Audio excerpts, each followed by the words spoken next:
ఈరోజు తెలుగుదేశం పార్టీ వ్యవస్థాపకులు శ్రీ నందమూరి తారక రామారావు గారి 101వ జయంతి సందర్భంగా శాంతిపురం మండల తెలుగుదేశం పార్టీ ఆఫీస్లో నందమూరి తారక రామారావు విగ్రహం పెట్టి శాంతిపురం మండల 23 పంచాయతీల గ్రామ కమిటీ అధ్యక్షుల దగ్గర నుంచి తెలుగుదేశం పార్టీ కార్యకర్తలు సీనియర్ నాయకులు అందరూ కలిసి 101వ జయంతి ఘనంగా జరుపుకున్నాము.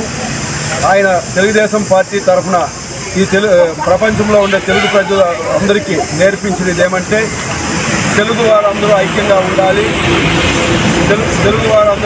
ఉండాలి, అదేవిధంగా పేదవారంతా ధనికులు కావాలనే ఒక కోరికతో కూడు గూడు నీడ అనే నినాదంతో పార్టీ స్థాపించాడు.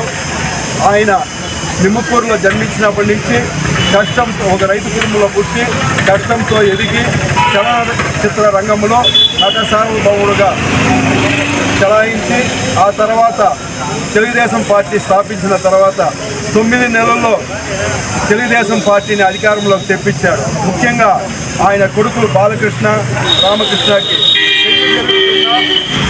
ఆ పెళ్లికి పోకుండా ప్రజలతో తిరుగుతూ 9 నెలల్లో తెలుగుదేశం పార్టీని అధికారంలోకి తెప్పించి డాక్టర్ అంబేద్కర్ గారు రాసిన రాజ్యాంగంలోని కార్యక్రమాలన్నీ ఈ భారతదేశంలో మొదట అమలు చేసిన వ్యక్తి ఎవరైనా ఉన్నారంటే నందమూరి తారక రామారావు తెలుగుదేశం పార్టీ అని నేను తెలియజేసుకుంటున్నాను.